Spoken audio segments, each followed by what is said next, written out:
On Christmas Eve 1945, a fire took place at the Sodder family home in Fayetteville, West Virginia.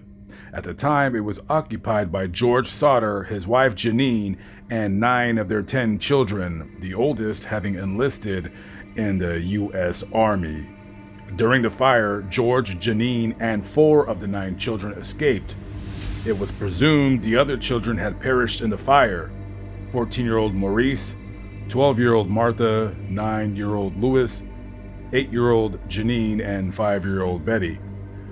After the fire department arrived to put out the blazing inferno and the smoke had dissipated, shockingly to the surprise of fire investigators, the 5 bodies of the missing were nowhere to be found.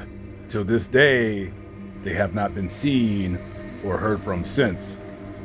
The Sodder family never rebuilt the house, instead converting the site into a memorial garden to their lost children. In the 1950s, as they came to believe their children did not die, the family put up a billboard at the site along State Route 16 with pictures of the 5 offering a reward for information that could bring closure to the case.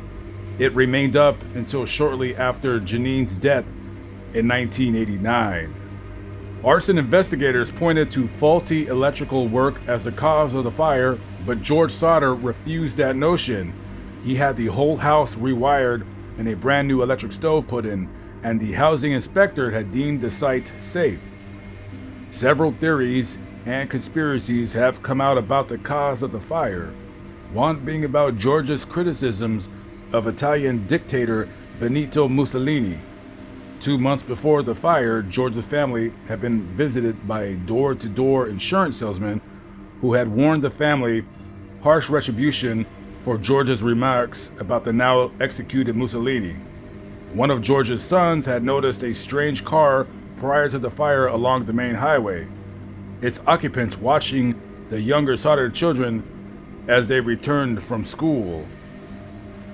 75 years later, there is no resolution to the case. The 5 Sodder children disappeared into thin air. And here we are at the site of that very mysterious and odd story, to say the least. And you can tell that these people probably get too many visitors, because there's a sign right there that says, "No trespassing. Enter at your own risk. We take no prisoners." Okay, I get the hint. But it would have been somewhere in that, where that house stands right there. A very, very weird story, to say the least. And I've never in my life heard of anything like that. Okay, so we're gonna take a trip to the cemetery to visit the Sodder family grave.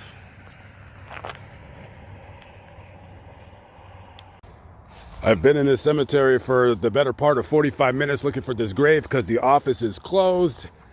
And just by dumb luck, per usual, I parked 30 feet away from it. And this is the grave of George and Jeannie Sodder.